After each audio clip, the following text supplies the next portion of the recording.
Current electricity ना,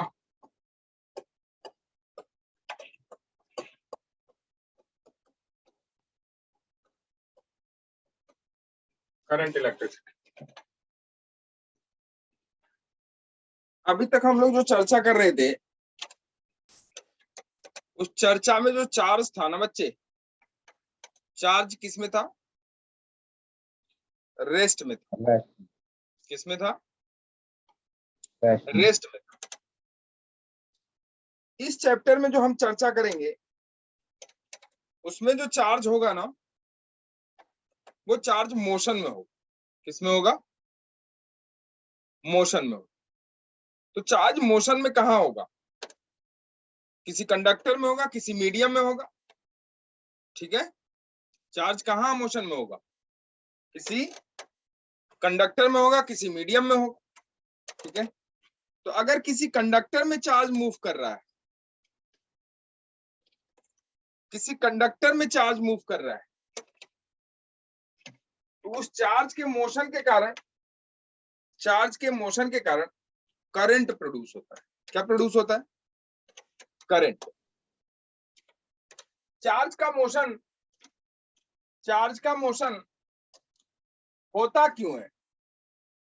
क्या current electricity तब प्रोड्यूस होती है जब चार्ज का डिस्प्लेसमेंट होता है या चार्ज का डिस्प्लेसमेंट नहीं होता है? क्या चार्ज के मोशन से हमेशा करंट प्रोड्यूस होता है? अगर ऐसा होता तो जो कंडक्टर है ना बच्चे, कंडक्टर में इलेक्ट्रॉन्स क्या होते हैं? फ्री होते हैं कि नहीं, ये बताओ। Yes sir. इलेक्ट्रॉन्स क्या होते हैं? फ्री होते हैं। और कंडक्टर में इलेक्ट्रॉन्स फ्री जो होते हैं ना, उस फ्री इलेक्ट्रॉन के कारण, चूंकि हमने अभी आपको कहा कि चार्ज का मोशन होना करंट प्रोड्यूस होता है या करंट फ्लो करता है। चार्ज अगर मोशन कर रहा है तो इसका मतलब क्या है? करंट फ्लो होना है। तो करंट फ्लो होना चार्ज के मोशन पे ही डिपेंड नहीं करता है, चार्ज के डिस्प्लेसमेंट पे डिपेंड करता है कि चार्ज कितना डिस्प्लेस हुआ। क्या किसी छोटे से एरिया से कितना चार्ज निकला एक यूनिट टाइम में, उस पे डिपेंड करता है। ठीक है, नेट डिस्प्लेसमेंट अगर जीरो हो जाए तो करंट फ्लो नहीं होता। जैसे कंडक्टर है, आप कंडक्टर के बारे में जानते हो कि कंडक्टर में जो इलेक्ट्रॉन होते हैं फ्रीली मूव करते हैं कि नहीं करते हैं, और वो हमेशा मूव करते रहते हैं। तो क्या कंडक्टर के फ्री मूव करने से, सॉरी, कंडक्टर में जो इलेक्ट्रॉन है या चार्ज है, उस चार्ज के फ्री मूव करने से क्या इलेक्ट्रिसिटी प्रोड्यूस होती है? तब तो ऐसे घर में आपके वायर लगा हुआ है और without any external sources electricity produce हो रही है। फिर तो कोई बिजली बिल देने की जरूरत ही नहीं, अपना घर में तार बिछा लो और अब इलेक्ट्रिसिटी प्रोड्यूस हो रही है। ऐसा नहीं होता। क्यों नहीं होता ऐसा? क्योंकि कंडक्टर में जो चार्ज है ना, या कंडक्टर में जो इलेक्ट्रॉन है जो फ्लो हो रहा है, वो इस इलेक्ट्रॉन का नेट डिस्प्लेसमेंट लास्ट में क्या हो जाता है? जीरो हो जाता है। जैसे एक इलेक्ट्रॉन यहां से चला, ऐसे चला, जैसे एक इलेक्ट्रॉन यहां से चला, ऐसे घूम के, ऐसे ऐसे ऐसे ऐसे घूम के फिर से कहां पहुंच जाता है? उसी पोजीशन पे पहुंच जाता है जिस पोजीशन से वो चला है। तो नेट डिस्प्लेसमेंट क्या हो गया? जीरो। नेट डिस्प्लेसमेंट जीरो का मतलब चार्ज फ्लो, सॉरी, चार्ज तो फ्लो करा लेकिन करंट फ्लो नहीं हुआ। ठीक है ना? तो करंट फ्लो होने का कारण है कि चार्ज के या जो इलेक्ट्रॉन है, जो कॉज है, किस कारण से करंट फ्लो होता है? Because of the movement of charge. Movement of charge, उस चार्ज के मूवमेंट के कारण से जो डिस्प्लेसमेंट होता है उसका, उसके कारण से करंट फ्लो।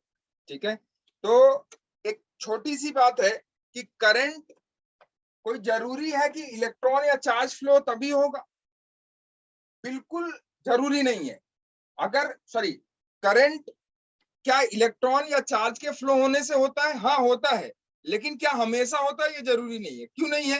क्योंकि नेट डिस्प्लेसमेंट जब तक नहीं होता तब तक इलेक्ट्रॉन का, सॉरी, जब तक नेट डिस्प्लेसमेंट नहीं होता है तब तक करंट फ्लो नहीं होगा। चार्ज का नेट डिस्प्लेसमेंट होना जरूरी। क्लियर है? ठीक है। Yes sir. ऐसे तो इलेक्ट्रॉन, आपके घर में जो वायरिंग है, जो कंडक्टर है, उस कंडक्टर में इलेक्ट्रॉन तो फ्लो हो ही रहा है। तो क्या हमेशा करंट फ्लो होती है चाहे कोई एक्सटर्नल सोर्स लगाए हो चाहे नहीं लगाए हो? बिल्कुल नहीं होती। क्यों नहीं होती है? उसमें चार्ज का जो या करंट का जो फ्लो है ना, करंट का फ्लो का जो चार्ज के फ्लो का जो डिस्प्लेसमेंट है, वो डिस्प्लेसमेंट जीरो हो जाता है। ठीक है, तो डिस्प्लेसमेंट जीरो होने से करंट फ्लो नहीं होता। ठीक है, क्लियर है? तो लिखो इलेक्ट्रिक करंट होता क्या है? इलेक्ट्रिक करंट होता क्या है वो लिखो। इलेक्ट्रिक करंट इसमें टॉपिक है छोटा सा, इलेक्ट्रिक करंट। शुरुआत करते हैं इसे। इलेक्ट्रिक करंट हम लोग अब चर्चा करेंगे किसकी? चार्ज के मोशन की चर्चा करें। तो लिखो इलेक्ट्रिक करंट क्या होता है? Rate of flow of charge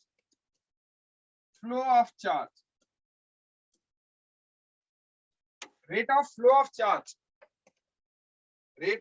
of charge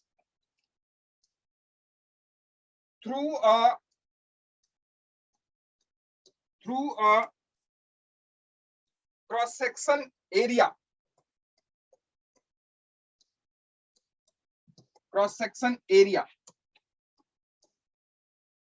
in unit time या in per unit time is known as what? Current. Electric current is known as electric current. Rate of flow of charge through a cross section area in per unit time या unit time में किसी cross section area से या किसी conductor के cross section area से एक unit time में जितना चार्ज फ्लो होता है वही क्या बताता है कि कितना करंट फ्लो हुआ। या rate of flow of charge through a cross section area in a unit time is known as what? Electric current. लिख लो, electric current is known as electric current.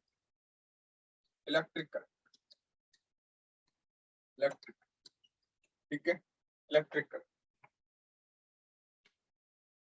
विद्युत धारा है क्या चीज? विद्युत धारा, इलेक्ट्रिक। ठीक है, इलेक्ट्रिक करंट। अब देखो इलेक्ट्रिक करंट को डिनोट किससे करते हैं? इसे करते हैं आई से। आई इज इक्वल टू होता है बच्चे del Q by del T. Delta T time में मान लो कि डेल्टा क्यू चार्ज फ्लो हुआ, तो इस करंट को हम लोग कहते हैं एवरेज करंट। क्या कहते हैं इसे? Average current. ठीक है, एवरेज करंट। तो एवरेज करंट को अगर आपको निकाल, जो हम लोग करंट निकालते हैं एक्चुअली वो कौन सी करंट है? जैसे हम लोग फॉर्मूला लगाते हैं I is equal to Q upon T, वो कौन सी करंट है actually? This current is known as what? Average current flowing through that conductor. किसी पर्टिकुलर टाइम पे जो करंट आप निकालते हो, वो होता है आपका इंस्टेंटेनियस करंट, और उसे लिखते हैं आप ऐसे लिखते हैं उसे I is equal to dq upon dt। This is what? Instantaneous current. किसी पर्टिकुलर टाइम पे जो आप करंट कंडक्टर में निकालते हो कहीं पे भी, वो जो करंट होती है वो क्या है? Instantaneous current. जैसे मान लो ये कंडक्टर है, इस कंडक्टर में आपसे पूछा गया L लेंथ का, मान लो कंडक्टर है, L लेंथ का कंडक्टर है, और इसको हमने एक एक्सटर्नल सोर्स से कनेक्ट कर दिया जिसको हम लोग बैटरी कहते हैं। आगे अभी हम लोग चर्चा करेंगे बैटरी की। एक्सटर्नल सोर्स से हमने कनेक्ट कर दिया इसको, तो एक्सटर्नल सोर्स से हमने कनेक्ट किया, तो इसके जो चार्ज है ना, चार्ज मान लो 20 वोल्ट की बैटरी है, तो इसके जो चार्ज है, जो निगेटिव चार्ज है वो इधर की तरफ भागना शुरू करते हैं। ठीक है, और चूंकि फ्री इलेक्ट्रॉन ही होते हैं, इसलिए किसी भी कंडक्टर में, ठीक है, जो भी करंट फ्लो का कारण बनता है वो इलेक्ट्रॉन होता है, ना कि प्रोटॉन होता है। ठीक है, क्योंकि इलेक्ट्रॉन ही मूव करता है, प्रोटॉन मूव नहीं करता। ठीक है, इलेक्ट्रॉन ही मूव करता है, तो इलेक्ट्रॉन इस इंड से इस इंड की तरफ जाएगा, यहां से यहां जाने में उसे टाइम लगेगा। क्यों? क्योंकि मान लो L लेंथ है, जब तक कि आपको पता है कि जब तक कि एक एंड से चार्ज दूसरे एंड तक, बैटरी के एक एंड से चार्ज दूसरे एंड तक पहुंच न जाए, तब तक सर्किट क्लोज नहीं होगी, और सर्किट क्लोज नहीं होगी तो करंट फ्लो नहीं होगा। तो बच्चे यहां से इलेक्ट्रॉन मूव करता है, इधर की तरफ भागता है, और भागते भागते जब तक पॉजिटिव चार्ज पॉजिटिव प्लेट तक नहीं पहुंचेगा तब तक करंट फ्लो नहीं होगी। तो यहां से यहां आने में कुछ टाइम लगेगा, और चूंकि इस यहां से मान लो क्यू इलेक्ट्रॉन इधर की या क्यू चार्ज इधर से इधर की तरफ आया, तो जो आप करंट निकालते हो वो करंट हो जाएगा I इज इक्वल टू यहां से कितना चार्ज यहां तक पहुंचा, वो हो गया Q डिवाइडेड बाई यहां से यहां तक पहुंचने में जितना टाइम लगेगा वो हो गया T। तो I is equal to Q by T. यहाँ जो आप करंट निकालते हो, इस करंट को हम लोग इंस्टेंटेनियस नहीं एवरेज करंट कहते हैं। क्या कहते हैं इसे? Average current. Average current. तो जो हम लोग निकालते हैं ना एक्चुअली में वो एवरेज करंट है। कोई आपसे पूछ ले कि इस क्रॉस सेक्शन एरिया से मान लो कि dt टाइम में dq चार्ज बाहर निकला, तो बताओ कितनी करंट होगी। तो इस क्रॉस सेक्शन एरिया से dt टाइम में जो dq चार्ज निकला, उस dq चार्ज के कारण जो करंट फ्लो होगी वो करंट आपकी कौन सी होगी, इंस्टेंटेनियस या एवरेज? वो करंट हो जाएगी आपकी इंस्टेंटेनियस। कौन सी करंट हो जाएगी? इंस्टेंटेनियस। तो इंस्टेंटेनियस करंट मतलब dq बाई dt। करंट एक हो गया आपका एवरेज करंट, और दूसरा इंस्टेंटेनियस करंट। इंस्टेंटेनियस करंट किसी पर्टिकुलर टाइम पे जो आप करंट बताओगे वो होगी आपकी इंस्टेंटेनियस करंट, और किसी टाइम t में जो करंट आप बताओगे, charge flow rate of flow of charge बताओगे किसी टाइम t में, वो होगी आपकी एवरेज करंट। तो लिख लो average current I is equal to delta Q by delta T, या इसे हम लिख लेते हैं Q बाई टी से, Q बाई टी से जो आप लोग पढ़ते हैं। ठीक है, I is equal to Q by T. ये हो गया आपका कौन सा करंट? Average current. कौन सा करंट? Average current. ठीक है बच्चे, ये हो गया कौन सा करंट? Average current. एवरेज। और ये हो गया आपका इंस्टेंटेनियस। तो I instantaneous is equal to dq by dt। ठीक है, आगे चलते हैं हम लोग। देखो करंट को हम लोग लिखते हैं I is equal to Q upon T। अब इसके यूनिट की बात कर लेते हैं और इसके डायमेंशन की बात कर लेते हैं। तो यूनिट की बात करते हैं पहले। तो यूनिट क्या होता है इसका? Q का यूनिट क्या है? कूलम है ना, और T टाइम है, तो coulomb per time, time second में है, तो coulomb in second, coulomb upon second. Coulomb upon second को क्या कहा गया? एम्पियर कहा। क्या कहा गया? एम्पियर कहा गया। तो इसकी यूनिट क्या होगी? एम्पियर। क्या होगी इसकी यूनिट? एम्पियर। इसको कहा गया कूलम पर सेकंड, और इसकी यूनिट हो गई एम्पियर। इसकी यूनिट हो गई एम्पियर। ठीक है, एम्पियर। क्लियर है? इसकी यूनिट क्या हो गई? एम्पियर हो। ठीक है, तो लिख लो यूनिट इसकी एम्पियर। अच्छा डायमेंशन, डायमेंशन इसका क्या लिख लेते हैं? सीधा सीधा इसका डायमेंशन ए लिख लेते हैं, एम्पियर। इसका डायमेंशन ए। ठीक है, डायमेंशन इसका ए। Dimension dimension. ठीक है, अब एक चर्चा है थोड़ी सी direction of current. Direction of current, direction of current, direction of current, direction of current. अच्छा करंट कैसी क्वांटिटी है, स्केलर या वेक्टर? स्केलर। कैसी क्वांटिटी है? स्केलर। लिख लो direction current is a scalar quantity. इसमें मैग्नीट्यूड और डायरेक्शन भी होता है, लेकिन फिर भी ये क्या है? स्केलर है। भाई वेक्टर का डिफिनीशन आप लोग जानते हो ना? वेक्टर क्वांटिटी कौन सी क्वांटिटी? एक क्वांटिटी वेक्टर क्वांटिटी होती है जिसमें मैग्नीट्यूड होता है, डायरेक्शन होता है, और वेक्टर लॉ को, वेक्टर लॉ ऑफ एडिशन या सब्सट्रैक्शन को फॉलो करता है। करंट ऐसा नहीं करता है। करंट सिर्फ और सिर्फ मैग्नीट्यूड और डायरेक्शन तो होता है इसमें। डायरेक्शन होता है जैसे जैसे आप वायर मुड़ाते जाओगे वैसे वैसे उसकी डायरेक्शन होगी। ठीक है, तो डायरेक्शन तो है इसमें, मैग्नीट्यूड भी है, लेकिन वेक्टर लॉ को फॉलो नहीं करता। वेक्टर लॉ ऑफ एडिशन या सब्सट्रैक्शन को फॉलो नहीं करता है। इसलिए करंट एक कैसी क्वांटिटी है? Scalar quantity. तो तो डायरेक्शन ऑफ इलेक्ट्रिक करंट लिखो, direction of electric current, direction of electric current. अब ध्यान से देखना थोड़ा, इलेक्ट्रिक करंट की डायरेक्शन पे थोड़ी चर्चा सुन लेते हैं हम लोग, कर लेते हैं। देखो जैसे मान लो ये कंडक्टर है, ठीक है बच्चे, ये कंडक्टर, इस कंडक्टर में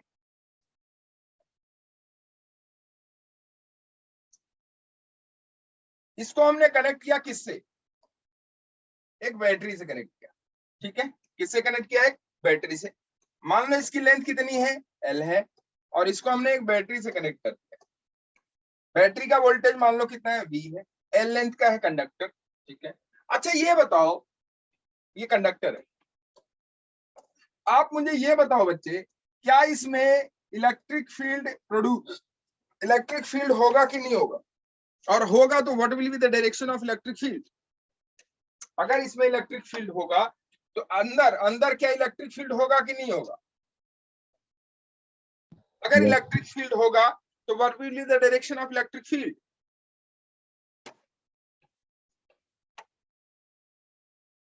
Right side. क्या इसमें डायरेक्शन, क्या इसमें इलेक्ट्रिक फील्ड अंदर होगा कि नहीं होगा, मुस्कान। किसी कंडक्टर के अंदर इलेक्ट्रिक फील्ड प्रोड्यूस होता है क्या, यस सर। पक्का। No. Zero होगा सही लग रही। हमने अभी इससे पहले पढ़ा था कैपेसिटर में, कैपेसिटर से पहले हम लोगों ने पढ़ा था जब इलेक्ट्रिक पोटेंशियल पढ़ रहे थे, तो हमने कहा था या कंडक्टर की प्रॉपर्टी हमने पढ़ा था, प्रॉपर्टीज ऑफ कंडक्टर। हमने पढ़ा था क्या, कि electric field inside the conductor should be Zero. यहां होता है, यहां होता है या नहीं होता है, ये बताओ, आपने पढ़ा तो जरूर होगा। होता है। होता है, क्यों होता है, जबकि inside the conductor electric field must be zero. ये हमने बिहेवियर ऑफ कंडक्टर में पढ़ा है, 6 7 8 बिहेवियर हमने लिखवाए थे कंडक्टर के, और उसमें एक बिहेवियर ये भी था, electric field inside the conductor should be zero, potential must be constant. क्या इस यहाँ कंडक्टर के अंदर इलेक्ट्रिक फील्ड है तो क्यों है, ध्यान से सुनो, होता है, क्यों होता है, वहां पे जो कंडक्टर है वो कंडक्टर किसी क्लोज सर्किट में नहीं है, उसका चार्ज एक जगह से निकल के दूसरी जगह वापस नहीं आता है। नहीं आई बात समझ में, कंडक्टर को, अरे आया नहीं आया, आया सर। यहां क्लोज सर्किट है, क्लियर है। कोई आपसे पूछे क्या कंडक्टर के अंदर इलेक्ट्रिक फील्ड प्रोड्यूस होता है, होता है, कब, जब जब वो कंडक्टर क्लोज सर्किट में हो। अगर क्लोज सर्किट में नहीं होगा तो कंडक्टर के अंदर इलेक्ट्रिक फील्ड क्या होगा, जीरो होगा। कंडक्टर के अंदर इलेक्ट्रिक फील्ड जीरो होगा जब वो क्लोज सर्किट में नहीं होगा, या क्लोज लूप में नहीं होगा, क्लोज सर्किट में नहीं होगा, तब कंडक्टर के अंदर इलेक्ट्रिक फील्ड जीरो होगा। और अगर क्लोज सर्किट में है तो कंडक्टर के अंदर इलेक्ट्रिक फील्ड होगा। अगर इलेक्ट्रिक फील्ड नहीं होगा तो करंट फ्लो नहीं होगी, करंट फ्लो नहीं होगी। इस बात को लिख लेना कि कंडक्टर के अंदर इलेक्ट्रिक फील्ड होता है, कब, जब वो क्लोज सर्किट में होता है, ठीक है। तो चलो, इसके अंदर इलेक्ट्रिक फील्ड होगा, बिल्कुल होगा। अच्छा भाई देखो, इलेक्ट्रिक फील्ड होगा तो कैसे आप कह सकते हो कि इलेक्ट्रिक फील्ड होगा, चलो देखते हैं। ये बैटरी है, इस बैटरी का ये वाला टर्मिनल पॉजिटिव है और ये वाला नेगेटिव है, ये आप जानते हो। अच्छा, तो ये पॉजिटिव टर्मिनल है, तो इस पॉजिटिव टर्मिनल का जो वोल्टेज, अगर मान लो इसका वोल्टेज जैसा कि हमने दिया है कि V वोल्ट है, तो अगर ये पॉजिटिव टर्मिनल V पे है तो ये वाला नेगेटिव टर्मिनल किस पे होगा, जीरो पे होगा। तो इसका मतलब है कि ये वाला जो टर्मिनल होगा वो प्लस V पे होगा, मतलब V पे होगा, और ये वाला टर्मिनल किस पे होगा, जीरो पे होगा। होगा कि नहीं बोलो। Yes sir. तो क्या यहाँ इस कंडक्टर में यहाँ से यहाँ पोटेंशियल डिफरेंस है कि नहीं है, यस सर। पोटेंशियल डिफरेंस है। अच्छा, पोटेंशियल डिफरेंस है तो ये बताओ बच्चे, हम जानते हैं कि potential difference delta V is equal to minus of E into D होता है कि नहीं होता है, बोलो। Yes sir. क्लियर है? यहां होता है डेल्टा वी मतलब V final minus V initial is equal to minus of E dot D, या ई इंटू डी होता है ना, ई डॉट डी मतलब E into D cos theta. Theta is what? Angle between electric field and displacement या distance. ठीक है, distance नहीं होता एक्चुअली, वो डिस्प्लेसमेंट है। ठीक है, तो ये देखो v final minus v initial is equal to minus of e dot D, e dot D मतलब e इंटू डी। अगर v initial minus v final करें तो v initial minus v final is equal to e into D. हो गया कि नहीं हो गया? बिल्कुल हो गया। तो अगर यहां देखें, यहां से चार्ज या यहां से यहां देखो, यहाँ पे पोटेंशियल इस टर्मिनल पे कितना है v और इस टर्मिनल पे कितना है 0। अगर हम इधर से इधर की बात करें तो इनिशियल का पोटेंशियल कितना है v और फाइनल का कितना है 0। तो इनिशियल का पोटेंशियल हो गया v, फाइनल का हो गया 0 बराबर e इंटू डी। डी कितना है भाई? d मतलब लेंथ, लेंथ कितना है कंडक्टर की? l लेंथ है, तो e इंटू एल हो गया। तो e इंटू एल हो गया, तो बताओ e कितना हो गया? e हो गया आपका e is equal to v upon L. तो क्या यहाँ इलेक्ट्रिक फील्ड होगी कि नहीं होगी? बिल्कुल होगी। And what will be the direction of electric field? Electric field की जो डायरेक्शन होगी बच्चे, आप लोग जानते हो इलेक्ट्रिक फील्ड की डायरेक्शन हमेशा जिधर उधर होती है जिधर पोटेंशियल घटता है कि बढ़ता है? घटता है। तो बताओ v से 0 की तरफ इलेक्ट्रिक फील्ड होगी कि 0 से v की तरफ? v से 0 की तरफ। तो जो इलेक्ट्रिक फील्ड की डायरेक्शन हो गई बच्चे, वो इलेक्ट्रिक फील्ड की डायरेक्शन यही हो, इलेक्ट्रिक फील्ड की डायरेक्शन। ठीक है, it is the direction of electric field. समझ में आया कि नहीं बताओ? यह इलेक्ट्रिक फील्ड की डायरेक्शन। ठीक है, यहाँ इलेक्ट्रिक फील्ड की डायरेक्शन होगी कंडक्टर से पॉजिटिव टर्मिनल के बैटरी से निगेटिव टर्मिनल की तरफ, इलेक्ट्रिक फील्ड की डायरेक्शन। ठीक है, और कहा यह जाता है कि करंट की जो डायरेक्शन होती है ना, करंट की डायरेक्शन इलेक्ट्रिक फील्ड की डायरेक्शन में होती है। ये कहा गया है, ये पौराणिक, जिसको ट्रेडिशनल आप कहते हो, कि ट्रेडिशनली जो करंट की डायरेक्शन होती है ना, वो जो इलेक्ट्रिक फील्ड की डायरेक्शन है वही होती है। तो करंट की डायरेक्शन क्या हो जाएगी? जो अगर इलेक्ट्रिक फील्ड की डायरेक्शन देखो ये है, तो करंट की डायरेक्शन भी यही हो जाएगी। हो जाएगी कि नहीं हो जाएगी बोलो? और यही आप लोग करते हो, यही आप लोग करते हो। क्या करते हो भाई? आपने 10th में पढ़ा होगा कि करंट हम लोग, ये तो चैप्टर है ना, कैपेसिटर तो नहीं है, लेकिन ये वाला चैप्टर तो है ना। Yes sir. भाई वहां आपने रेजिस्टेंस, इक्विवेलेंट रेजिस्टेंस निकाला है आपने, सीरीज में पैरेलल में पढ़ा है ये आपने। यस। ठीक, अब देखो, तो यहाँ करंट की जो डायरेक्शन हो जाएगी वो हो जाएगी पॉजिटिव टर्मिनल से किधर की तरफ? नेगेटिव टर्मिनल की तरफ। कहते हैं कि इलेक्ट्रिक फील्ड की डायरेक्शन में करंट की डायरेक्शन होगी। ये ट्रेडिशनली कहा गया है, एक्चुअली में ये डायरेक्शन नहीं होती है करंट। अब कहोगे ये तो नई कहानी बता रहा। बिल्कुल सही कह रहा हूं मैं। करंट की जो डायरेक्शन होती है भाई, कौन मूव करता है कंडक्टर? कंडक्टर में कौन मूव करता है? ध्यान से समझना, ये पूछा गया क्वेश्चन में। कंडक्टर में कौन मूव करता है, इलेक्ट्रॉन या प्रोटॉन? इलेक्ट्रॉन। अब ये बताओ कि जब इस कंडक्टर में इलेक्ट्रॉन जिधर मूव करेगा डायरेक्शन ऑफ करंट वही होगी कि उसके अपोजिट होगी? अपोजिट। क्यों? जिधर इलेक्ट्रॉन मूव करेगा उधर। क्यों भाई? रेट ऑफ फ्लो ऑफ, वहां कहीं नहीं लिखा है कि इलेक्ट्रॉन की अपोजिट डायरेक्शन में करंट फ्लो होगी।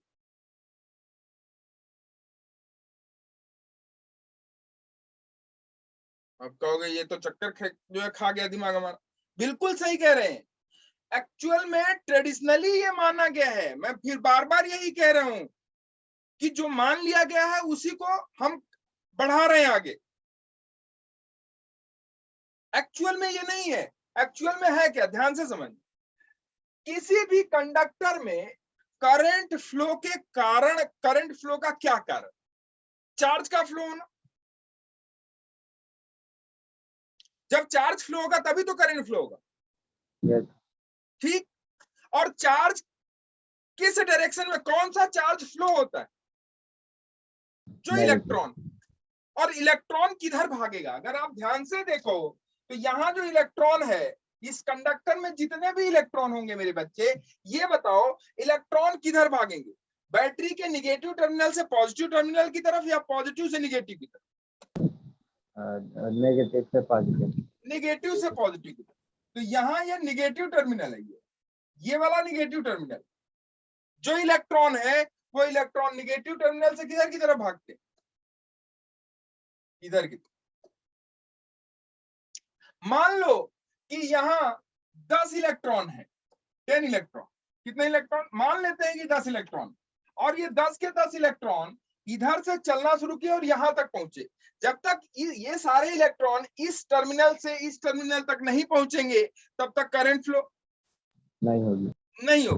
तो मान लो कि ये 10 इलेक्ट्रॉन यहां से यहां तक पहुंचे, यहां से यहां तक पहुंचे, और यहां से यहां तक पहुंचने में उन्हें 2 सेकंड लग गया। कितना सेकंड लग गया?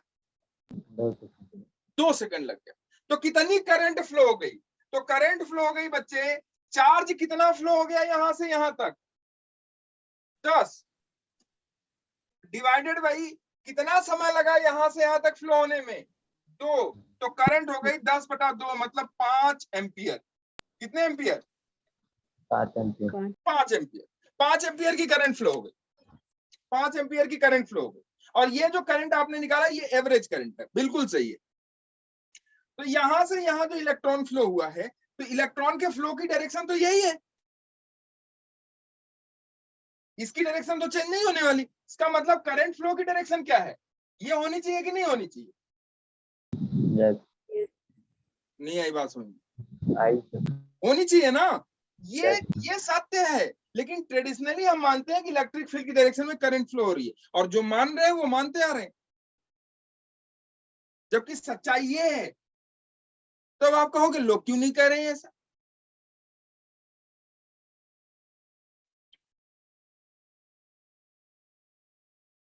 ठीक, करंट फ्लो की जो कॉज है करंट फ्लो का, वो है इलेक्ट्रॉन का फ्लो होना, प्रोटॉन का फ्लो होना नहीं।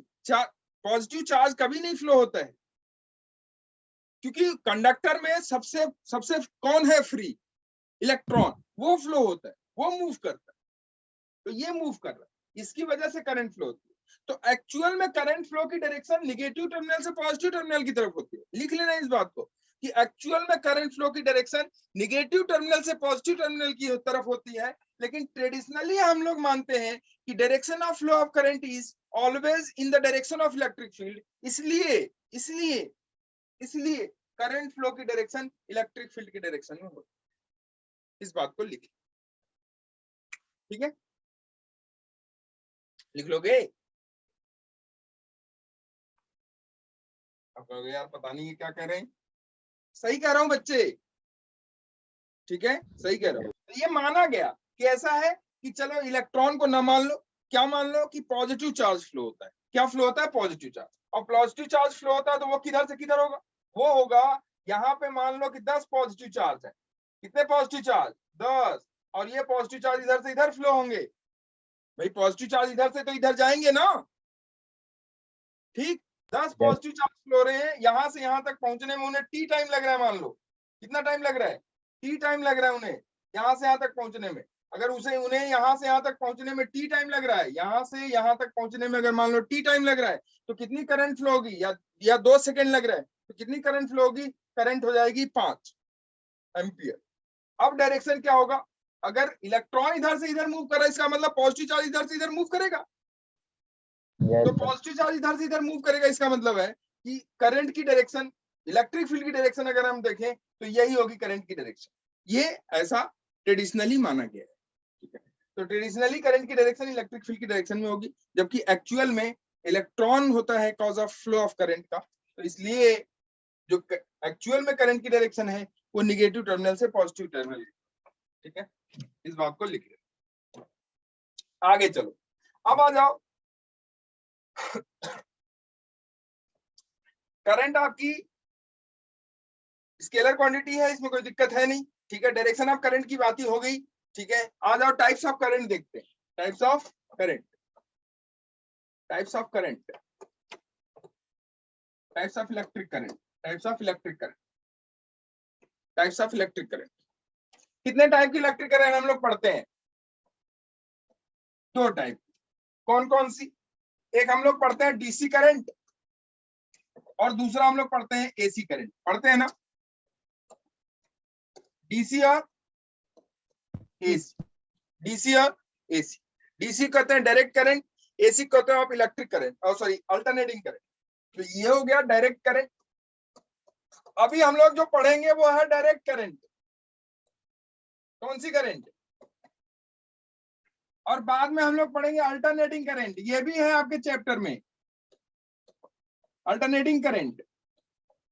और बकायदा एक चैप्टर है पूरा इसका, एसी का। और उसके बाद शुरुआत इसी की होती है, अल्टरनेटिंग करंट की।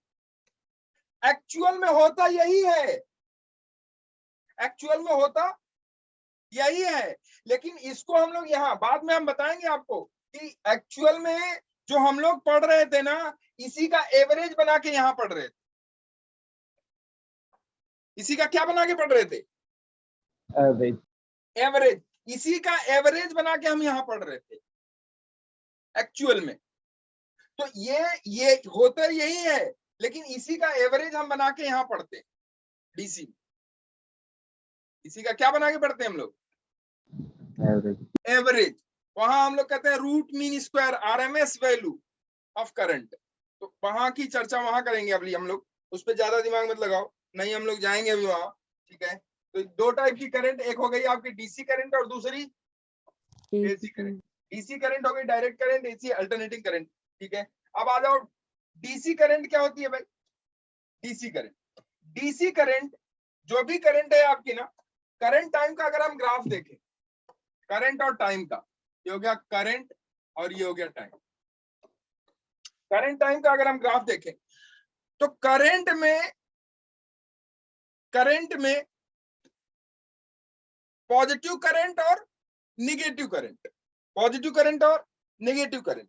अगर करंट की पोलैरिटी चेंज नहीं हो रही है, मैग्नीट्यूड चेंज हो रहा है, लेकिन पोलैरिटी चेंज नहीं हो रही है।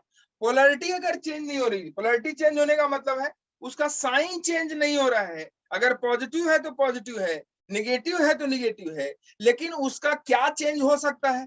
मैग्नीट्यूड चेंज हो सकता है। तो ऐसी करंट को हम लोग डायरेक्ट करंट कहते हैं।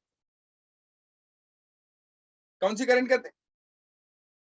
डायरेक्ट। तो लिखो डायरेक्ट करंट क्या होती है कि polarity of the current will never be change, polarity of current will never be change, polarity of current will never be changed,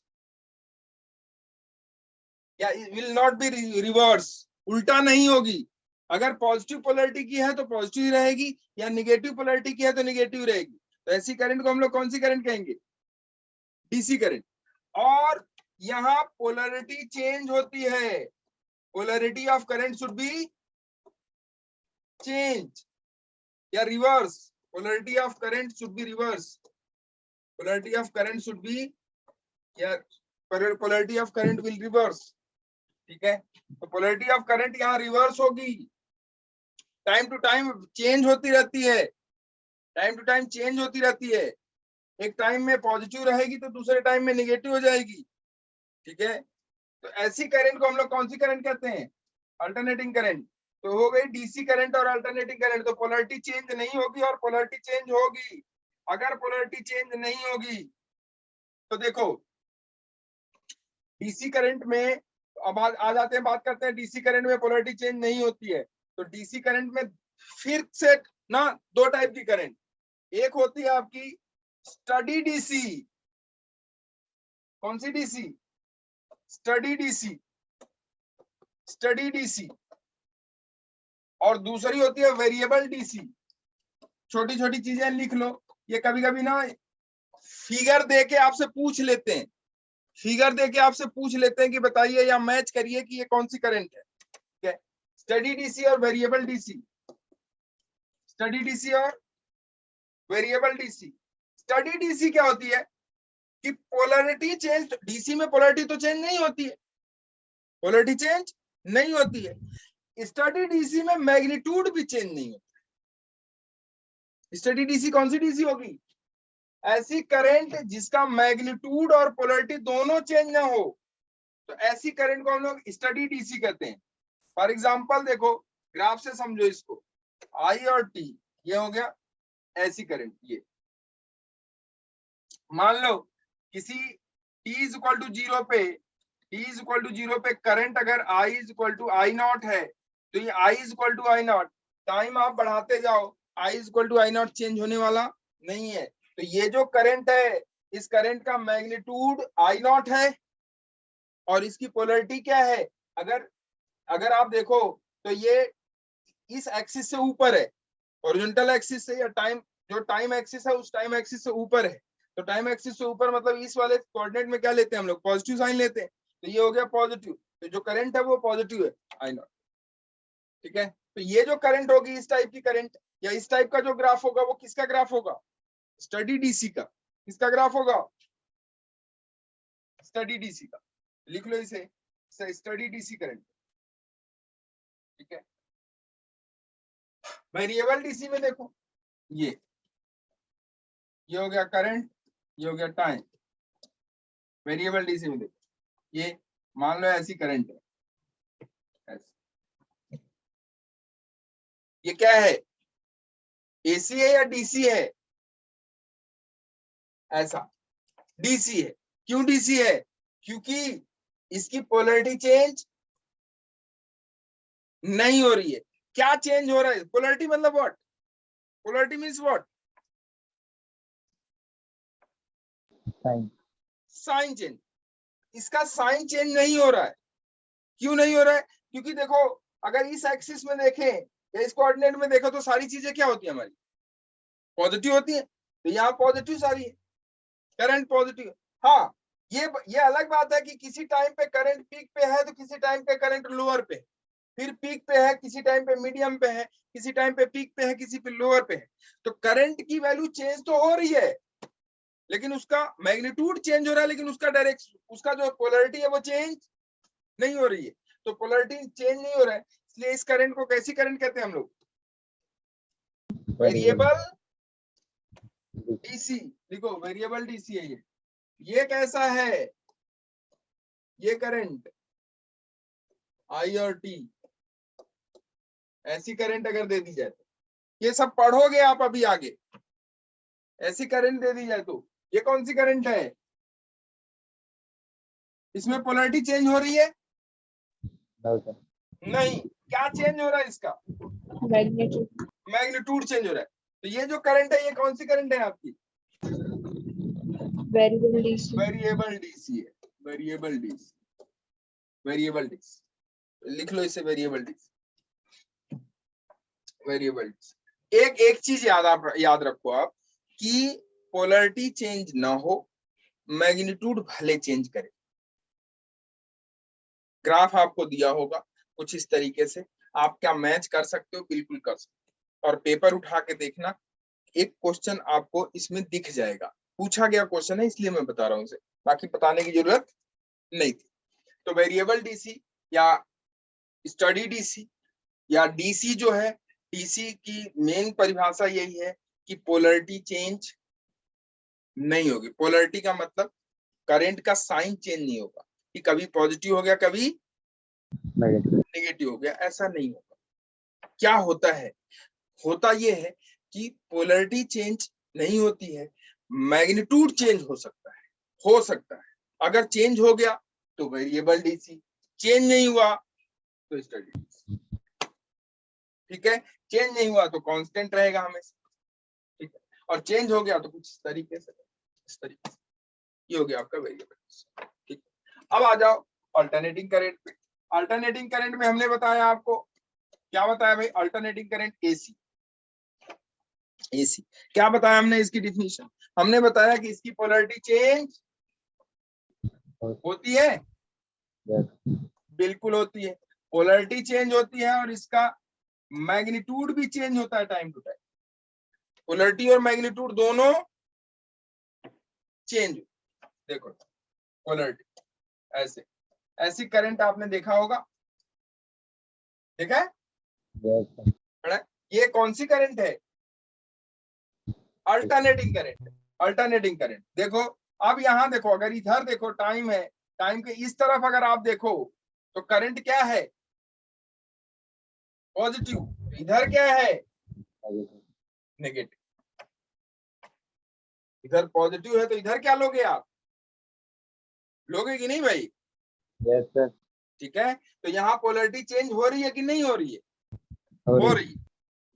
magnitude भी चेंज हो रहा है हो रहा है। तो ऐसी करंट को क्या कहते हैं हम लोग? Alternating alternating DC, alternating DC,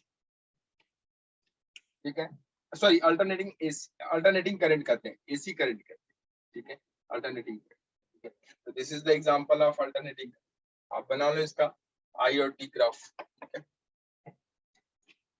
अब देखो छोटा सा टॉपिक है एक, ड्रिफ्ट वेलोसिटी।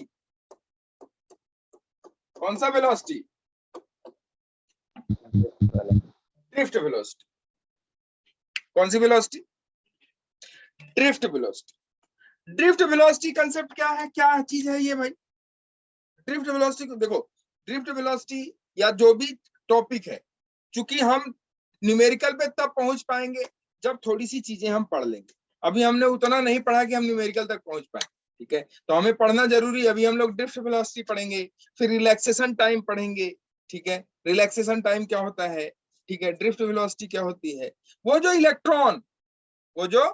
इलेक्ट्रॉन है, और वो इलेक्ट्रॉन जब किसी कंडक्टर में मूव करता है, इलेक्ट्रॉन कंडक्टर में मूव करेगा तभी तो करंट फ्लो होगा भाई। Rate of flow of charge is what? Current. तो करंट कब प्रोड्यूस होगी?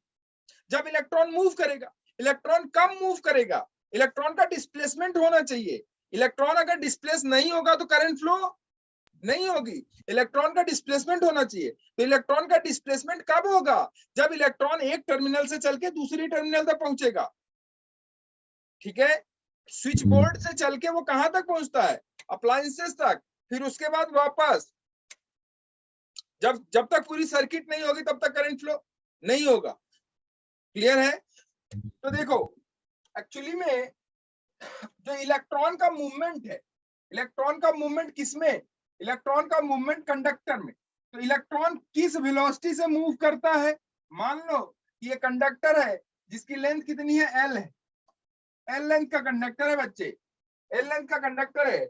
और इस कंडक्टर को हमने चार्ज किया है, या सॉरी वोल्टेज दिया है V वोल्ट, V वोल्ट, ठीक है। अब इसमें जो इलेक्ट्रॉन है वही तो मूव करेगा। इलेक्ट्रॉन जो मूव करता है यहां से, जो इलेक्ट्रॉन है इसमें वही तो मूव करेगा ना, तभी तो करंट फ्लो होगी। तो इलेक्ट्रॉन किधर मूव करेगा? अगर देखो इलेक्ट्रिक फील्ड का डायरेक्शन इधर है, इलेक्ट्रिक फील्ड का डायरेक्शन इधर है, इसमें कोई दिक्कत नहीं है। करंट की भी डायरेक्शन यही होगी, बिल्कुल सही है। अच्छा, ये जो इलेक्ट्रॉन है, इलेक्ट्रॉन किधर मूव करेगा भाई? इलेक्ट्रॉन इधर मूव करेगा। क्यों मूव करेगा? क्योंकि इस इलेक्ट्रॉन पे एक फोर्स लगेगा। कितना फोर्स लगेगा? E इंटू ई का लगेगा कि नहीं बोलो? Yes sir charge of electron into electric field, that will be the what? Force acting on that charge. Force F is equal to क्या होता है? Q into E, Q into E, Q into E, ठीक है। तो इस पे जब electron है इस पे फोर्स लगेगा। क्यों? क्योंकि इलेक्ट्रिक फील्ड में है, तो इलेक्ट्रिक फील्ड में इस पे फोर्स लगेगा। इस पे फोर्स लगेगा तो इलेक्ट्रॉन किधर से किधर भागेगा? इधर से। ऐसे ही इस वाले इलेक्ट्रॉन पे फोर्स लगेगा, ऐसे इस पे, ऐसे इस पे, ऐसे इस पे, ऐसे इस पे, सब पे लगेगा। तो मैं एक इलेक्ट्रॉन की बात कर रहा हूँ फिलहाल। E इंटू ई, इस पे फोर्स लगा इतना। अब ये इलेक्ट्रॉन जब इधर भागेगा मेरे बच्चे, इधर जाएगा इस टर्मिनल से इस टर्मिनल तक, तभी तो ये इस पे फोर्स, इस पे, तभी तो करंट फ्लो होगा। अब ये इलेक्ट्रॉन यहां से यहां जाएगा तो उसकी कुछ वेलोसिटी तो होगी। किस वेलोसिटी से वो यहां से यहां मूव करता है, उसी को कौन सी वेलोसिटी कहते हैं? Drift velocity. ड्रिफ्ट वेलोसिटी, जिस वेलोसिटी से वो चलता है, movement of electron in the conductor, ठीक है। इस ड्रिफ्ट वेलोसिटी को डिनोट करते हैं VD से। किससे डिनोट करते हैं? VD से, drift velocity, VD, movement of electron inside the conductor with a velocity that is known as what? Drift velocity. इसको हम लोग ड्रिफ्ट वेलोसिटी करते हैं। इसको किससे डिनोट करते हैं? VD से डिनोट करते हैं। तो लिख लो ड्रिफ्ट वेलोसिटी। अगर लिखना चाहो तो लिख लो डिफिनीशन इसकी कि लिखो, it is defined as the velocity with which velocity with which an electron moves from one point to another point. It is defined as the velocity with which an electron moves from one point to another point. One point to another point. One point to another point.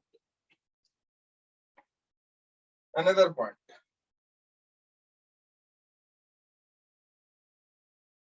Due to the one point to another point. Okay. It's known as what? Drift velocity. Drift velocity. इस drift velocity, ये जो drift velocity है approximately conductor के अंदर जब conductor के अंदर electric field flow हो रहा है, कंडक्टर के अंदर इलेक्ट्रिक फील्ड जब फ्लो हो रहा है तो इसकी वेलोसिटी जो होती है वो होती है 10 to the power -4 metre per second.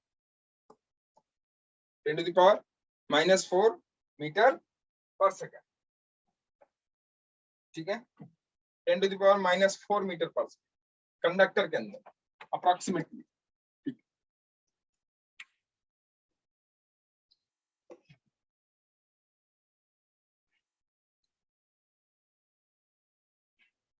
एक और टॉपिक है, लिखो रिलैक्सेशन टाइम।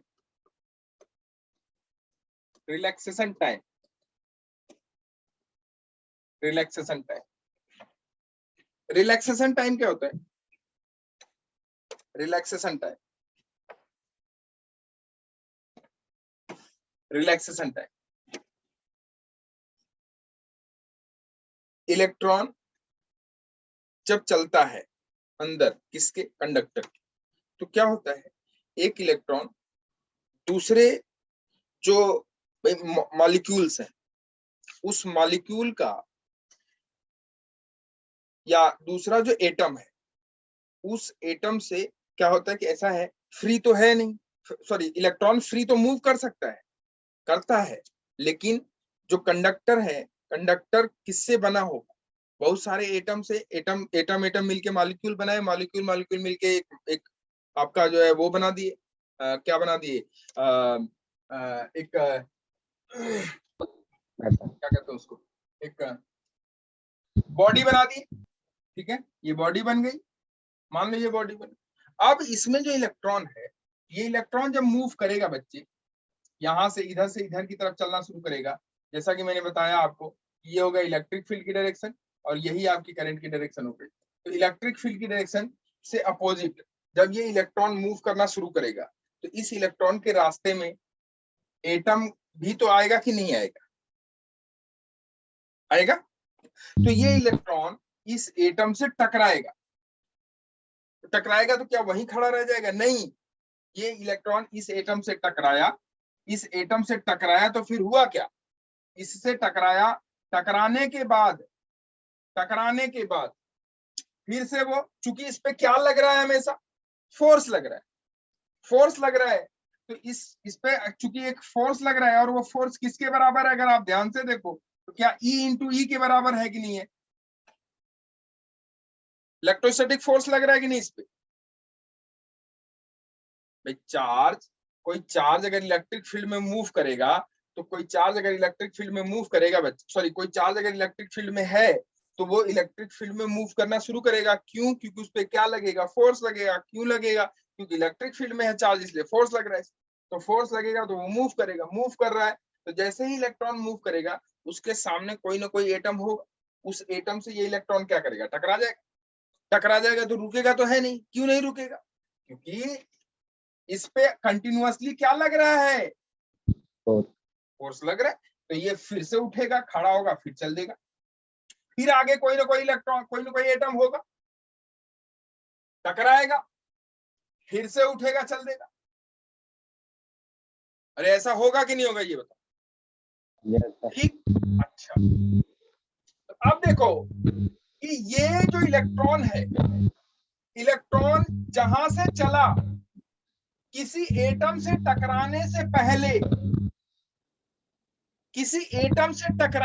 पहले, दूसरे मतलब एक एटम से टकराया, उसके बाद जितना चला दूसरा एटम है, उसे से टकराने से पहले या टकराने के बीच में जितने टाइम के लिए वो चला है उसी को कौन सा टाइम कहते हैं? Relaxation time. Relaxation time. Time between two successive collision. Time between what? To successive collision. दो सक्सेसिव कोलिजन के बीच का जो टाइम है उस टाइम को क्या कहते हैं? Relaxation time. Relaxation time. जितने समय के लिए वो फ्री चला, इसीलिए इसको मीन फ्री पाथ भी कहते हैं या मीन फ्री टाइम भी कहते हैं। जितने समय के लिए वो फ्री चला उस टाइम को हम कहते हैं रिलैक्सेशन टाइम। ठीक है, लिख लो relaxation time. Time between two successive collision. Time between two successive collision is known as what? Relaxation time. Is known as what? Relaxation time. Relaxation time. इसको आपकी बुक में ऐसे डिनोट करते हैं, टाउ से। रिलैक्सेशन टाइम किससे denote करते हैं? इसे टाउ से, इससे। Is what? Relaxation time. Time between two successive collision. समझ में आया ये कि क्यों ऐसा इस पर्टिकुलर टाइम की बात ही क्यों कर रहा है वो? रिलैक्सेशन टाइम की बात क्यों कर रहा है? क्योंकि इलेक्ट्रॉन चलेगा, यहां से चला तो आगे उसके एटम तो होगा ना कि नहीं होगा? टकराएगा, फिर क्या होगा? खड़ा होगा, फिर चलेगा। क्यों? क्योंकि उस पर कंटिन्यूअस क्या लग रहा है? फोर्स लग रहा है। तो उस फोर्स के कारण ये खड़ा होगा, फिर चलेगा, फिर अगला एटम होगा उसके सामने, फिर टकराएगा, फिर खड़ा होगा, फिर चलेगा। तो ये जितने टाइम के लिए वो यहां से यहां के बीच में जितने टाइम के लिए वो फ्री चला उसी टाइम को क्या कहते हैं? Relaxation time. ये आपके आपके जो है उसमें बोर्ड के पेपर में भी पूछता है, रिलैक्सेशन टाइम बताइए, ड्रिफ्ट वेलोसिटी क्या होती है वो बताइए। ठीक है, छोटी छोटी डिफिनेशंस पूछते हैं ना।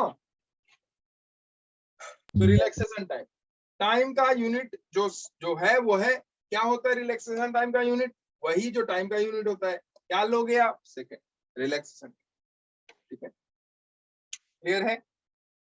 रिलैक्सेशन ये हो गया आपका रिलैक्सेशन। अब आ जाओ, लिखते हैं expression for drift velocity. Expression for drift velocity, how to calculate drift velocity. कैसे हम लोग ड्रिफ्ट वेलोसिटी निकालते हैं? तो लिखो expression for drift velocity. Expression for drift velocity और drift velocity. Drift velocity, how to calculate drift velocity. Expression for drift velocity, कैसे हम लोग ड्रिफ्ट वेलोसिटी कैलकुलेट करते हैं। ये सब है आपके जो है ना बुक में। मैं जब दिखाऊंगा आपको बोर्ड उसका पेपर आईआईटी का, तो देखना इन सब पे क्वेश्चन पूछा गया, सब पे पूछा गया है, सब पे पूछा गया है, किसी एक पे नहीं, सब पे। तो देखो ड्रिफ्ट वेलोसिटी का कैलकुलेशन, कैसे हम लोग ड्रिफ्ट वेलोसिटी कैलकुलेट करते हैं। मान लो कि ये कंडक्टर है, इसकी लेंथ कितनी है? एल है। ठीक है, इसका वोल्टेज हो गया अभी। आप देखो इस कंडक्टर में एक इलेक्ट्रॉन, भाई इलेक्ट्रिक फील्ड की डायरेक्शन क्या होगी? यही तो होगी। ठीक है, इस कंडक्टर में ये इलेक्ट्रॉन है, इलेक्ट्रॉन का अपना कुछ मास होगा कि नहीं होगा? मास ऑफ इलेक्ट्रॉन होता है कि नहीं होता, ये बताओ पहले। Yes. होता है, एम ही मान लिया उसको, मास ऑफ इलेक्ट्रॉन। ठीक, अब ये इलेक्ट्रॉन चूंकि इस पे चार्ज है, इस इलेक्ट्रॉन चूंकि ये इलेक्ट्रिक फील्ड में है, तो इस पे एक फोर्स लगेगा, और वो फोर्स लगेगा एफ ई, और वो बराबर होगा ई इंटू ई के। और उसका डायरेक्शन मुझे लगता है आपको दिख गया होगा। इसका डायरेक्शन होगा इलेक्ट्रिक फील्ड की डायरेक्शन में, इलेक्ट्रिक फील्ड के अपोजिट डायरेक्शन में। क्यों ऐसा होगा? क्योंकि इलेक्ट्रिक फील्ड की डायरेक्शन अगर ये है, तो अगर इलेक्ट्रॉन आप ले रहे हो, चूंकि इलेक्ट्रॉन मूव कर रहा है, और इलेक्ट्रॉन अगर आप ले रहे हो, तो इलेक्ट्रॉन का जो चार्ज होता है वो होता है निगेटिव। तो निगेटिव चार्ज हमेशा किधर की तरफ भागता है? इलेक्ट्रिक फील्ड की डायरेक्शन के अपोजिट में, कि इलेक्ट्रिक फील्ड की डायरेक्शन में? इलेक्ट्रिक फील्ड की अपोजिट डायरेक्शन में। तो ये इलेक्ट्रिक फील्ड की अपोजिट डायरेक्शन में भागेगा। तो इलेक्ट्रिक फील्ड की अपोजिट डायरेक्शन में भागेगा, तो इस पे एक फोर्स लग रहा है, इलेक्ट्रोस्टैटिक फोर्स, वो है ई इंटू ई के बराबर। ठीक है, तो देखो ये इलेक्ट्रिक स्टैटिक फोर्स हो गया F E is equal to E into E. तो क्या इस इलेक्ट्रॉन का कुछ अपना मास होगा कि नहीं? सॉरी, इस इलेक्ट्रॉन का कुछ अपना एक्सेलरेशन होगा कि नहीं होगा? एक्सेलरेट करेगा ना ये इलेक्ट्रॉन। Yes, sir. क्यों करेगा? क्योंकि इस इलेक्ट्रॉन पे क्या लगा है, एक नेट फोर्स। तो नेट फोर्स लगा है, तो इस इलेक्ट्रॉन पे अगर नेट फोर्स लगा है तो वो इलेक्ट्रॉन एक्सेलरेट करेगा। एक्सेलरेट करेगा तो can we calculate the acceleration of that electron? Yes. कैसे? देखो, इलेक्ट्रॉन का जो जो नेट फोर्स है वो है आपका Fe और वो है E इंटू ई के बराबर। Net force is equal to mass into acceleration according to the Newton second law. तो mass into acceleration, mass into acceleration वो बराबर हो जाएगा E इंटू ई के। चलेगा क्या? चलेगा ना? ठीक है, तो ये जो एक्सेलरेशन होगा वो हो जाएगा आपका ई अपॉन एम। चलेगा? किसी भी कंडक्टर में जो इलेक्ट्रॉन का एक्सेलरेशन होगा वो एक्सेलरेशन ई अपॉन एम होगा। E upon M, this is the acceleration of that electron. अब एक्सेलरेशन मिल गया आपको इलेक्ट्रॉन का, और आपको क्या मिल गया है? रिलैक्सेशन टाइम मिल गया है। तो आप जानते हो according to the motion equation of motion v is equal to u plus at, जानते हो कि नहीं बताओ? v is equal to U plus plus 80, v is equal to u plus 80। तो v is equal to u plus 80। Just आपने t is equal to 0 पे जब आपने इसे कनेक्ट किया है किसी बैटरी से, just t is equal to 0 पे इसका इनिशियल वेलोसिटी कितना है? 0। तो इनिशियल वेलोसिटी हो गया 0 इलेक्ट्रॉन का, plus acceleration of the electron is E upon m. This is acceleration of electron, E upon into what? कितने टाइम के लिए चलता है फिर रुक जाता है? कितने टाइम के लिए? Tau. टाउ के लिए, रिलैक्सेशन टाइम के लिए। तो इसी वेलोसिटी को कहते हैं Vd। क्या कहते हैं इसे? Vd is equal to E upon m into tau। ठीक है, मैग्नीट्यूड ऑफ Vd की बात करेंगे हम लोग। ठीक है, ये हो जाएगा E upon m into tau. E upon m into, this is the magnitude of Vd। तो ड्रिफ्ट वेलोसिटी का जो मैग्नीट्यूड होगा, जिस वेलोसिटी से कोई इलेक्ट्रॉन क्या करेगा? मूव करेगा, वो वेलोसिटी क्या हो गई आपकी? E upon m into. ठीक है, दिस इज व्हाट? Drift वाला. Drift velocity. इसे हम लोग कहते हैं, लिख लो इसे, ड्रिफ्ट वेलोसिटी का एक्सप्रेशन ऐसे निकालते हैं। ये हो गई ड्रिफ्ट वेलोसिटी। इस वेलोसिटी से कोई भी इलेक्ट्रॉन किसी कंडक्टर में मूव करता है। ठीक है, बोलो इसका यूनिट लिख लो। यूनिट हो जाएगा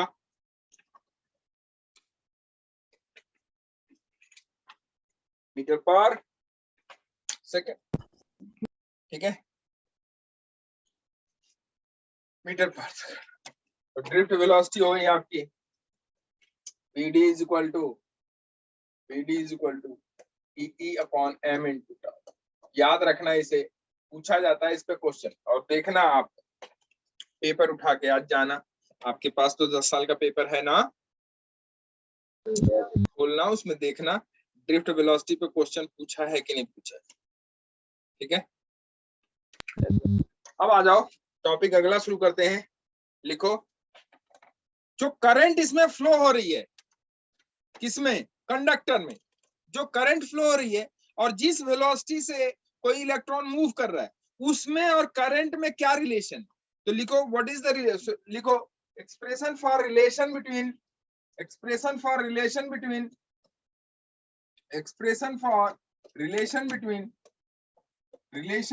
what?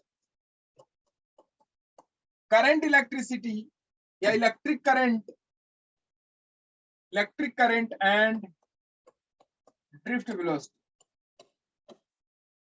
Electric current and drift velocity और इलेक्ट्रिक करंट में रिलेशन। ड्रिफ्ट वेलोसिटी और इलेक्ट्रिक करंट में रिलेशन। ड्रिफ्ट वेलोसिटी और इलेक्ट्रिक करंट में रिलेशन। ठीक है, क्या रिलेशन है ड्रिफ्ट वेलोसिटी और इलेक्ट्रिक करंट? देखो, ये आपका कंडक्टर, बार बार मैं यही बनाता रहूंगा जब तक कि ये रिलेशन सारे निकल ना जाए। ये हो गया आपका कंडक्टर, छोटा सा मैंने बनाया इस बार। ठीक है, इसमें जो करंट की डायरेक्शन है वो मैंने दिखा दिया, और इलेक्ट्रिक फील्ड की डायरेक्शन मैंने दिखा दी कि ये है इलेक्ट्रिक फील्ड की डायरेक्शन। ठीक है, मान लो इसकी लेंथ कितनी है, एल है। ठीक है, एल लेंथ का है। इस टर्मिनल का पोटेंशियल, इस टर्मिनल का पोटेंशियल V है, और इस टर्मिनल का पोटेंशियल कितना है, 0 है। तो मेरे बच्चे, अगर मैं आपसे पूछूं कि ये बताओ क्या electric field is equal to V/L होगा कि नहीं होगा? Electric field is equal to V/L होगा कि नहीं होगा? Yes. होगा ना? Yes. ठीक है, electric field E is equal to V/L, जहां V क्या है, what is V? Potential difference. Potential difference. तो लिख लो V is the potential difference and L is the length of the conductor. L is the length of the conductor. L is the length of the conductor. ठीक है ना? L is the length of the conductor. चलो, अच्छा ये देखो कि हमको current निकालना है। क्या निकालना है? Current. करंट। अच्छा ये बताओ, करंट निकालने के लिए क्या हमको फ्लो ऑफ चार्ज चाहिए कि नहीं चाहिए? Yes. क्यों चाहिए? ठीक है, अच्छा क्यों चाहिए, और क्या चाहिए हमको? टाइम चाहिए। Yes. ध्यान से समझना, हमको क्या क्या चाहिए, कैसे हम करंट निकाल सकते हैं। तो क्यू हमको चाहिए और टाइम हमको चाहिए। तो देखो, लिखो कि we know that I is equal to what? Q upon T. Q upon T. ठीक है, माना माना कि यूनिट वॉल्यूम में small n number of electron flow हो रहे हैं। कितने वॉल्यूम में? Unit current. Unit volume. मतलब कि मान लेते हैं कि n नंबर ऑफ इलेक्ट्रॉन, इस कंडक्टर में n नंबर ऑफ इलेक्ट्रॉन्स हैं, small n number of electron, small n number of electron, number of electron.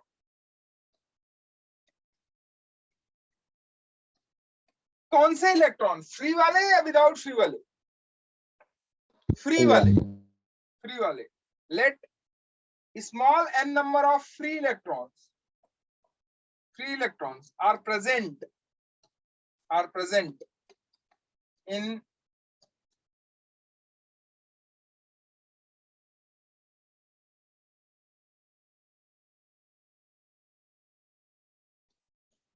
per unit volume of conductor, in per unit volume of conductor, in per unit volume of conductor.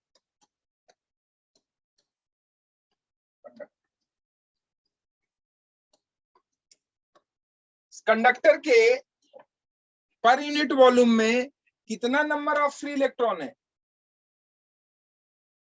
n number of free electron, n number of free electron. ठीक है, मान लेते हैं ऐसा।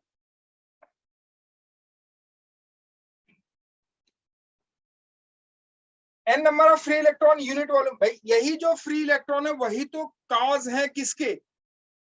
Current flow के। नहीं आई बात समझ में? यही जो n number of free electron है वही क्या है? Cause of current flow. तो मेरे बच्चे ये बता, अगर मान लिया मैंने कि small n number of free electrons है यूनिट वॉल्यूम में कंडक्टर के, तो मेरे बच्चे टोटल नंबर ऑफ इलेक्ट्रॉन कितने हो जाएंगे उस कंडक्टर? तो टोटल नंबर ऑफ इलेक्ट्रॉन हो जाएगा उस कंडक्टर में n is equal to small n into volume of the conductor. तो या total volume of the conductor होगा कि नहीं होगा? कंडक्टर के यूनिट वॉल्यूम में अगर ये नंबर ऑफ इलेक्ट्रॉन है तो टोटल वॉल्यूम में कितना इलेक्ट्रॉन होगा? टोटल वॉल्यूम में जो इलेक्ट्रॉन होगा वो यूनिट वॉल्यूम में electron multiplied by total volume of the conductor. अब देखो इस कंडक्टर को अगर यहां ध्यान से देखो, अगर मान लेते हैं कि इसका क्रॉस सेक्शन एरिया कितना है, ए, देखो A is the cross section area of the conductor and L is the length of the conductor, then what will be the volume of the conductor? A into L. Volume of the conductor क्या हो जाएगा? A into होगा कि नहीं होगा यार? Yes. अगर A is what? A is, अगर A मान लेते हैं हम, A क्या है? Cross section area of the conductor, cross section area, cross section area of the conductor, conductor, ठीक है। L उसका लेंथ है, तो वॉल्यूम ऑफ कंडक्टर क्या हो जाएगा? वॉल्यूम क्या हो जाएगा भाई? वॉल्यूम हो जाएगा आपका A इंटू L. होगा कि नहीं होगा? Yes. ठीक, तो वॉल्यूम ऑफ कंडक्टर हो गया A इंटू L। तो how much number of electrons will be in the conductor? N into A into L। नहीं आया? Yes. तो इतना जो इलेक्ट्रॉन है, ये इतना इलेक्ट्रॉन उसमें फ्लो होगा, होगा कि नहीं बताओ? Yes. अब इतना इलेक्ट्रॉन अगर फ्लो होगा तो एक इलेक्ट्रॉन के कारण जो चार्ज है, एक इलेक्ट्रॉन के कारण जो चार्ज है उसके कारण जो करंट होगा वो, और इतने नंबर ऑफ इलेक्ट्रॉन अगर फ्लो होंगे तो इसके कारण जो करंट होगा, दोनों में डिफरेंस होगा कि नहीं होगा? Yes. ठीक है, तो अब देखो, तो इतने नंबर ऑफ इलेक्ट्रॉन्स के कारण ही तो करंट फ्लो होगा उसमें। तो कितना नंबर ऑफ इलेक्ट्रॉन्स है इतना, तो चार्ज कितना हो गया? तो चार्ज लिखो Q इज इक्वल टू कितना हो जाएगा? जितना नंबर ऑफ इलेक्ट्रॉन्स है N इंटू एक इलेक्ट्रॉन का चार्ज। नहीं आई बात समझ? Yes. ये हो जाएगा आपका क्या? Total charge flowing in the conductor. कितना चार्ज फ्लो होगा? वो होगा Q इज इक्वल टू जितना नंबर ऑफ इलेक्ट्रॉन है उस कंडक्टर में इंटू एक इलेक्ट्रॉन का चार्ज। ठीक, तो अगर हम देखें Q को लिखें तो Q क्या लिखेंगे भाई? Q इज इक्वल टू लिखेंगे N की वैल्यू कितनी हो जाएगी? N की वैल्यू हो जाएगी आपकी N into A into L into E, ये तो होगा, ये हो गया Q। तो I इज इक्वल टू क्या हो जाएगा? I इज इक्वल टू हो जाएगा Q अपॉन T। Q की वैल्यू है आपकी कितनी? N into A into L into E upon T, है कि नहीं बोलो?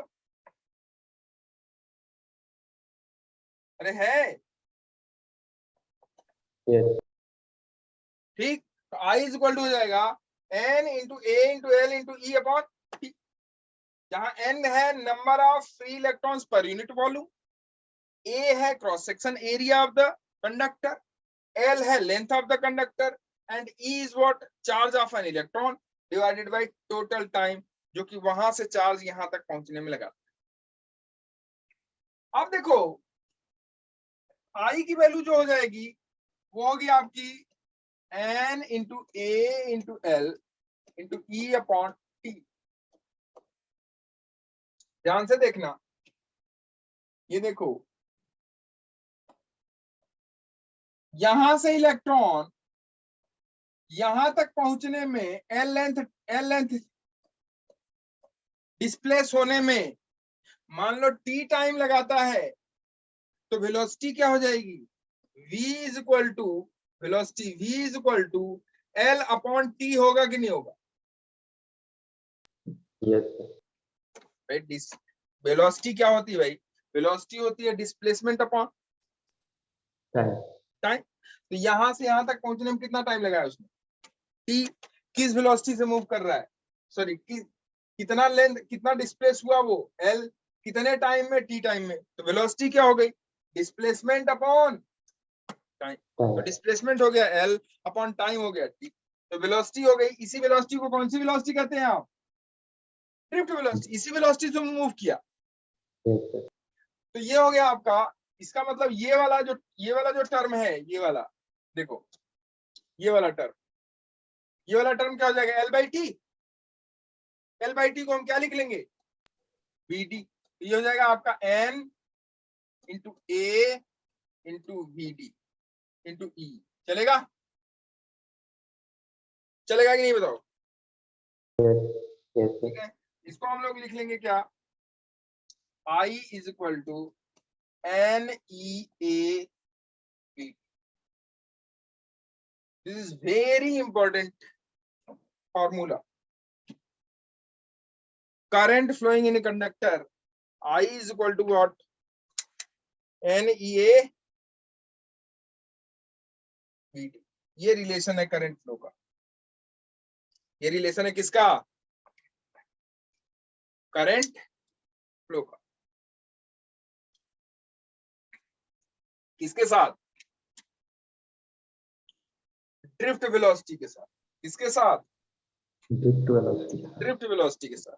तो I is equal to NEA VT। NEA VT, ठीक है, NEA VT। इसको और थोड़ा अच्छे तरीके से और भी इलेक्ट्रिक फील्ड के फॉर्म में अगर लिखना चाहें हम इसे, तो लिख सकते हैं कि नहीं? बिल्कुल लिख सकते हैं। कैसे? देखो, in the form of electric field current और in the form of potential also. तो इलेक्ट्रिक फील्ड के फॉर्म में अगर लिखना चाहें तो करंट को कैसे लिखेंगे? देखो, यहां देखो, इसको इलेक्ट्रिक फील्ड के फॉर्म में लिखना है। ये हो जाएगा I is equal to N E A. VD को क्या लिख सकते हो? ड्रिफ्ट वेलोसिटी आपने अभी इससे पहले कैलकुलेट किया। क्या था drift velocity? E upon M into tau था कि नहीं था? बताओ। रिलैक्सेशन टाइम, अरे यही तो था। ई अपॉन एम इंटू, अरे ये निकाला कि नहीं निकाला यार? Drift velocity. Yes, sir. पता नहीं कहाँ गए सब।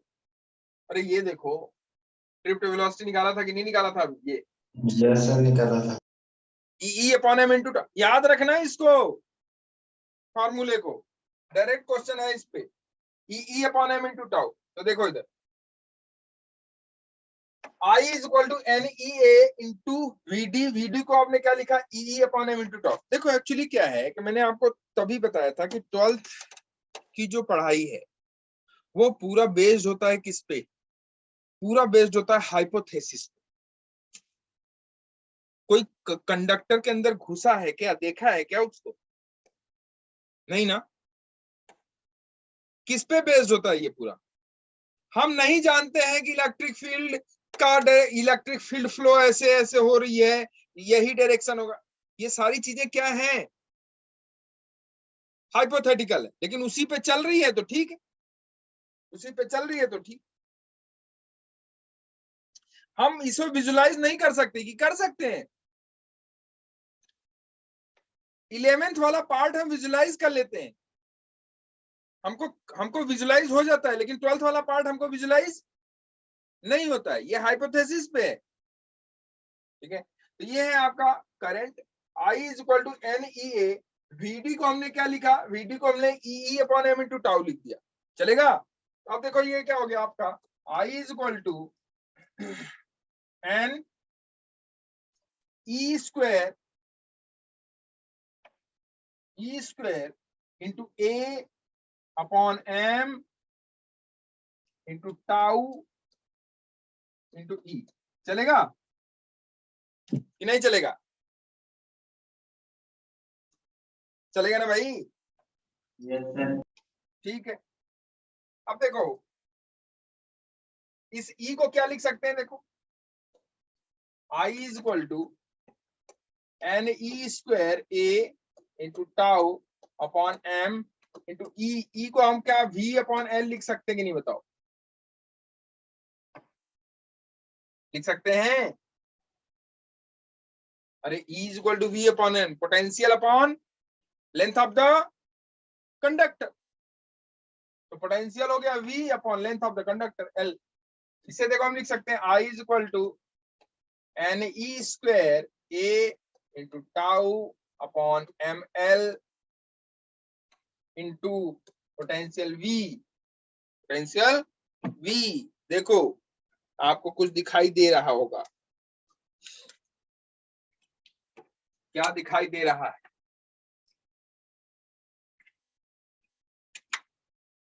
दिखाता हूं मैं आपको।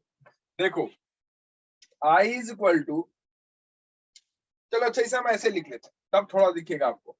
Potential V is equal to ml upon Ne square A into tau into I। अब देखो तो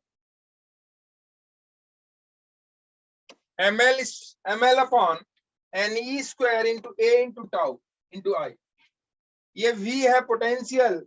voltage is equal to this much into current. V is equal to I into R। पढ़े हो क्या आप लोग? यस सर, पक्का? Yes sir, आमदा, V is equal to I R पढ़े हो कि नहीं पढ़े हो, ये बताओ। यस सर, हैं? ये देखो potential V is equal to ml upon Ne square A into tau into current. ये ml upon Ne square into A tau, इसी को हम लोग कहते हैं रेजिस्टेंस। क्या कहते हैं इसे? रेजिस्टेंस, देखो इधर, और यहीं से ओम्स लॉ प्रूफ होता है। This is the proof of Ohm's law. Yes sir, तो ये देखो, इधर देखो R, यहां से अगर हम कंपेयर करें इस वाले इक्वेशन से, तो R इज इक्वल टू क्या हो गया मेरे बच्चे? R is equal to ml upon Ne square A into tau. हुआ कि नहीं हुआ? यस सर, थोड़ा और इसको अच्छा कर दें तो R is equal to M upon Ne square tau into L upon A। इसको कहते हैं rho. R is equal to rho into L upon A। ये पढ़ा है कि नहीं पढ़ा है? Yes, sir. Yes sir, rho L by A। अरे हाँ ना बोले यार। जब यस ना सर, जब तुम्हारे मतलब का थोड़ा सा आ जाता है ना, जो पीछे वाला, तो अरे यार ये तो है, ये वाला देखते ही जग गए, अरे यार ये तो कुछ सुना सुना सा लग रहा है। अबे ये सब कुछ सुना सुना सा लगेगा।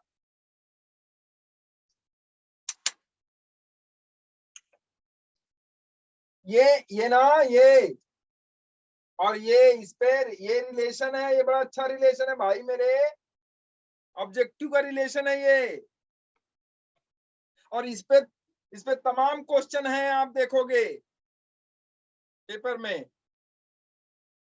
R is equal to ml upon Ne square A into tau, ml upon Ne square A into tau. M upon Ne square tau is the resistivity, प्रतिरोधकता। नहीं आया? यस सर, आया, रेसिस्टिविटी है ये, रो, जिसको आप कहते हो। आपने पढ़ा है R is equal to rho L upon A, पढ़ा है कि नहीं पढ़ा है? Yes sir, L upon A, यही वाला L अपॉन A है। L is what? Length of the conductor and A is what? A cross section area of the conductor. Rho is the resistivity which depends on, resistivity क्या होती है किसी conductor की? वो depend करता है, किस पे डिपेंड करता है? मटेरियल पे। कैसा मटेरियल है उस पे डिपेंड करता है कि नहीं बताओ? It's a yes sir, property of the material. यह गुण है किसका? मटेरियल का। किसका गुण है? प्रॉपर्टी ऑफ मटेरियल होता है resistivity. Resistance property of material है क्या? रेजिस्टेंस प्रॉपर्टी ऑफ मटेरियल या रेसिस्टिविटी?